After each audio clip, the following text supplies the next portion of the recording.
जय हिंद प्यारे बच्चों, मैं मोहम्मद परवेज़ कुरैशी अपने YouTube channel maths by MPQ में आपका हार्दिक स्वागत करता हूं।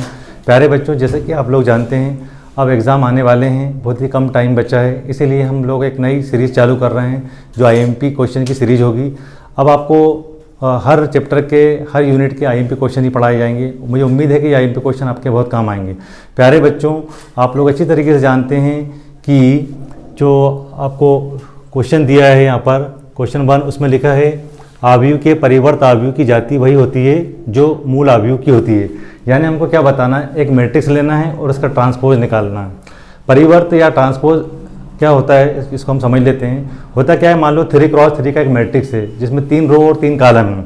तो उसका परिवर्त या ट्रांसपोज ये होता है कि जो रो होती हैं वो कॉलम में बदल जाती हैं या जो कॉलम होते हैं वो रो में बदल जाते हैं। ये होता है उसका ट्रांसपोज। तो आव्यूह की जाति निकालना हमने पहले भी सीखा था। आज हम लोग नई सीरीज जो चालू कर रहे हैं IMP क्वेश्चंस की, उसके अंतर्गत हम एक क्वेश्चन ले रहे हैं। देखिए या हमने क्वेश्चन लिया है, मैट्रिक्स ए है ना बेटा, इसमें 3 रो है 3 कॉलम है, साफ साफ नजर आ रहा है। आप देखिए पहली रो, दूसरी रो, तीसरी रो। तो हमारा क्वेश्चन एक्चुअल में है क्या, क्वेश्चन आपके सामने बोर्ड पर लिखा हुआ आप देख ही पा रहे होंगे, है ना।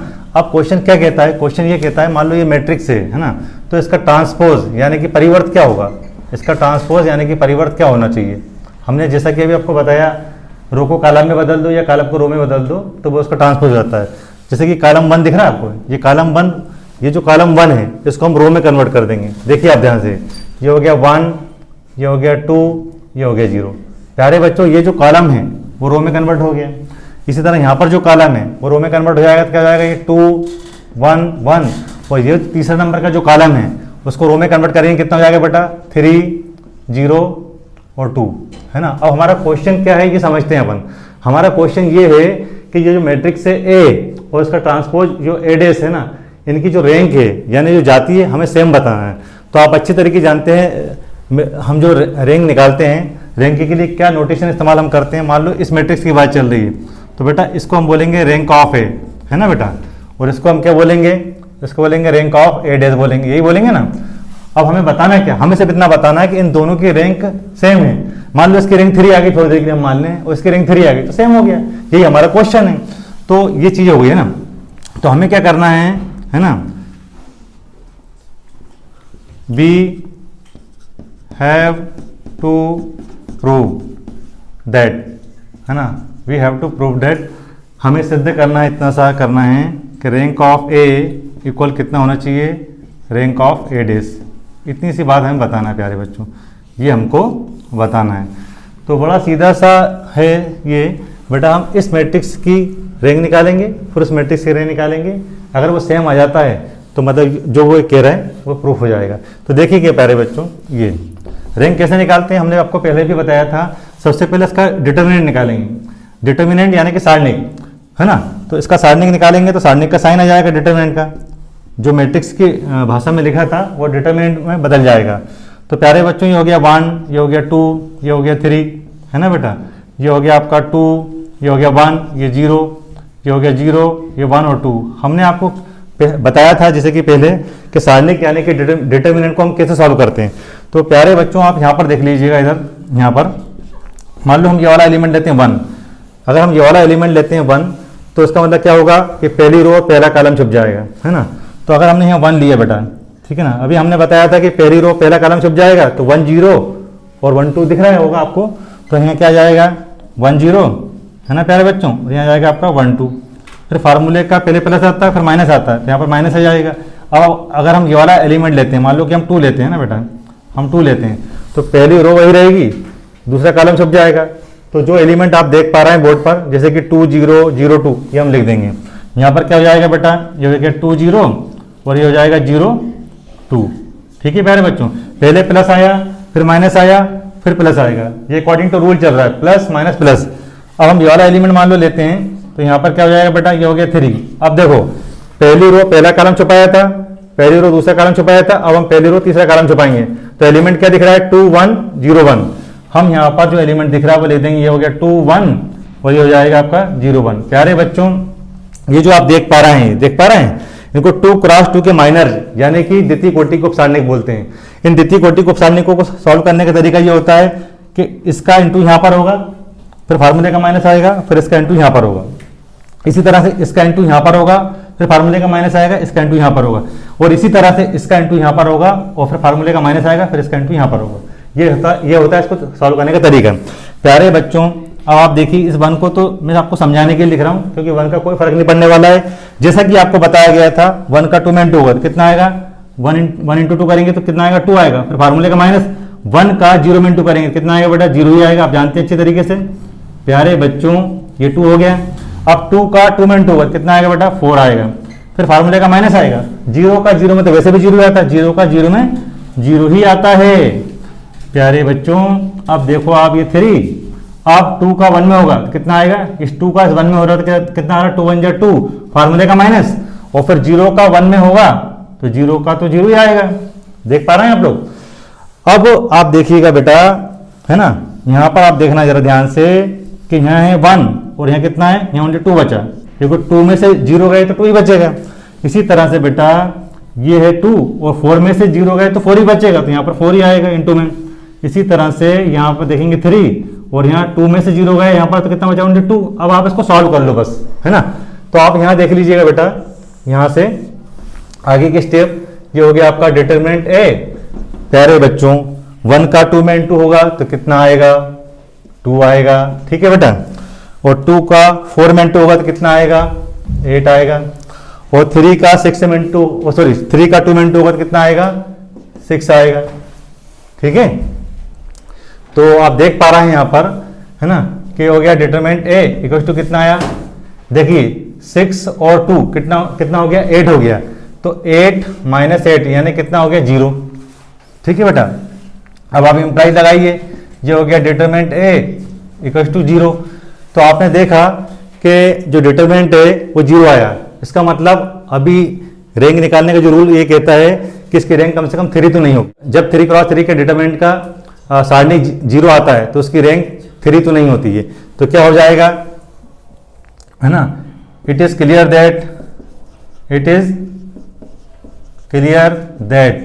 है ना, जो रैंक है ना, rank of A is less than 3 होगा। अब हमको ये देखना है कि 3 नहीं है तो वो 2 होगा कि 1 होगा, यानी आपको चेक क्या करना है, ये 2 है कि 1 है, इसमें से कोई एक चीज होगी जो इस मैट्रिक्स की रैंक होगी, वो चेक करना है। तो इसका बड़ा सीधा सा तरीका है, बहुत आसान सा तरीका मैं आपको बताता हूँ बच्चों। आप यहाँ देखो, ये जो 2 क्रॉस 2 के माइनर्स हैं, इन सबकी एक्चुअल में वैल्यू कितनी है, देखो ध्यान से, 2i 4i और 2i, है ना, ठीक है ना। मतलब ये 0 तो नहीं आया, ये पूरे 0 नहीं आया, मतलब ये 0 नहीं आया, ये 0 नहीं आया, ये 0 नहीं आया। इसका मतलब ये हुआ कि इस मैट्रिक्स की रैंक 2 होगी। कितनी होगी, इस मैट्रिक्स की रैंक 2 होगी। तो हम बड़ी आसानी से लिख सकते हैं देयरफॉर, यहाँ पर हम देयरफॉर लिख देंगे, रैंक ऑफ ए जो है बेटा कितनी हुई, 2 हुई। रैंक ऑफ ए कितनी आई, 2 आई, ठीक है। यह भी आपने देखा मैट्रिक्स एक ही रैंक आई है ना। और जो क्वेश्चन में बोला गया था, क्वेश्चन में क्या बोला गया कि ए की रैंक और ए डैश की रैंक सेम बताना है आपको, ठीक है ना। तो हम क्या करेंगे, आगे इस ए डैश की रैंक को हम निकालेंगे, है ना, और चेक करेंगे क्या होता है आगे चल के। उसकी भी रैंक अगर 2 आती है तो इसका मतलब ये हुआ कि वो जो कह रहा है क्वेश्चन में वो चीज़ सही है। तो अब आप देखिएगा आगे। तो प्यारे बच्चों, अभी हमने थोड़ी देर पहले मैट्रिक्स ए की रैंक निकाली, अब हम ए डैश की रैंक निकालेंगे और देखेंगे कि उसकी रैंक क्या आती है। अगर उसकी रैंक भी 2 आती है तो इसका मतलब ये है कि जो क्वेश्चन में हमको दिया गया था वो बात सही है, ठीक है। तो हम क्या करेंगे, नाउ यहाँ लिखेंगे नाउ, है ना, और इम्प्लाइज लगा देंगे। प्यारे बच्चों, इसका काम हो चुका है, अब हम इसका निकालेंगे। तो सबसे पहले तो क्या करेंगे, इसका डिटरमिनेंट कैसे निकलेगा, ए डैश, है ना। तो जो भी एलिमेंट अभी मैट्रिक्स में थे या हैं उनको हम डिटरमिनेंट में बदल देंगे। कितना हो जाएगा बेटा, 1 2 0 और ये हो जाएगा 2 1 1 3 0 2। प्यारे बच्चों, सब कुछ वही का वही है, बस एक ही जगह ए डैश हो गया है, हमें चेक करना है बस। अगर हम ये वाला एलिमेंट लेते हैं मान लो थोड़ी देर के लिए, है ना, तो क्या होगा, ये 1 आएगा। फिर वही बेटा पहली रो पहला कॉलम छुप जाएगा, तो कितना बचा, 1 1 0 2। तो यहाँ पर कितना हो जाएगा, 1 1 0 2। फिर फार्मूले का माइनस आएगा, फार्मूले का माइनस आएगा तो यहाँ पर 2 हो गया, ठीक है। अब हम ये एलिमेंट लेते हैं, तो पहली रो पहला कॉलम छुपाया था, अब हम पहली रो दूसरा कॉलम छुपाएंगे तो बचा कितना, 2 1 और 3 2। कितना हो जाएगा ये, 2 1 और 3 2। प्यारे बच्चों, पहले प्लस आया, फिर माइनस आया, अब वापस प्लस आएगा। आपको समझाने के लिए लिख रहे हैं, वैसे तो यहाँ 0 है, देखिए अब 0 है ना, और 0 में किसी का भी इंटू होता है तो वो 0 हो ही जाता है। तो पहली रो और तीसरा कॉलम छुपेगा, तो बच्चा कितना 2 1 3 0। कितना बचा यहाँ पर 2 1 और 3 0। तरीका भी वही है, ये 2 क्रॉस 2 के माइनर्स हैं यानी कि उपसारणिक हैं। हम इनको सॉल्व करना अभी सीख ही चुके हैं, तो कैसे करेंगे देखिएगा आप ध्यान से। ये 1 को हम डिस्टर्ब नहीं करेंगे। इस 1 का 2 में इंटू होगा तो कितना आएगा बेटा 2 आएगा, फार्मूले का माइनस आएगा। फिर 0 का 1 में इंटू होगा तो 0 ही आना है ना। इस 2 को हम बिल्कुल डिस्टर्ब नहीं करेंगे। इस 2 का 2 में इंटू होगा तो बेटा 4 आएगा, फार्मूले का माइनस आएगा। फिर इस 3 का 1 में इंटू होगा तो कितना आएगा 3 आएगा। और आप अच्छी तरीके से जानते हैं इस 0 का इधर इंटू होगा तो सब 0 हो जाएगा। लेकिन फिर भी मैं आपको समझाने के लिए सारी चीज़ लिख रहा हूँ। देखिए आप ध्यान से, इस 2 का 0 में हुआ तो 0 हो गया, फार्मूले का माइनस। इस 3 का 1 में हुआ तो कितना आएगा 3। अब आप जानते हैं 0 का इसमें इंटू होगा तो वो 0 हो ही जाएगा। तो देखिएगा आप ध्यान से, है ना।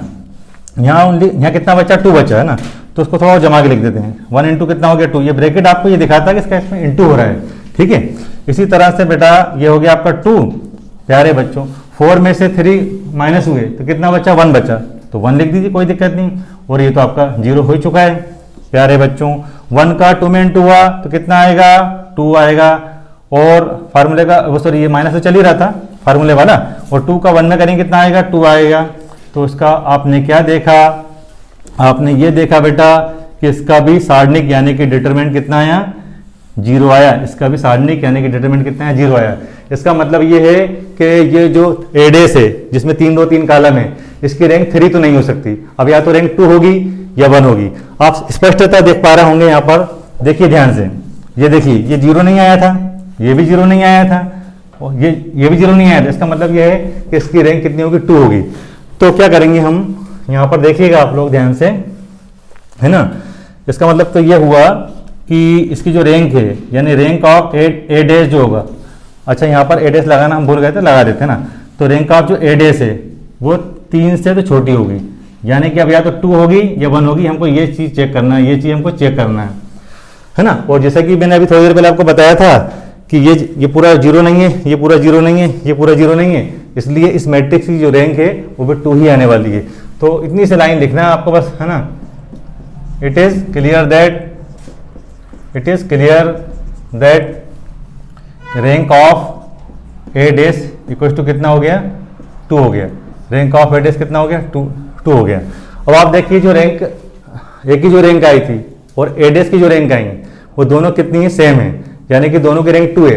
तो हमारे क्वेश्चन में यही तो दिया था। देखिए आप, आवयव के परिवर्त आवयव की जाति वही होती है जो मूल आवयव की होती है ना। यानी कि एक मैट्रिक्स है, उसका जो ट्रांसपोज है, उन दोनों की जाति यानी कि रैंक सेम होती है। ये हमने बड़ी आसानी से प्रूव कर दिया। उम्मीद है आपको हमारा ये वीडियो पसंद आया होगा। अगर आपको हमारा ये वीडियो पसंद आया हो तो प्लीज़ हमारे चैनल को लाइक करें, शेयर करें, सब्सक्राइब करें। धन्यवाद।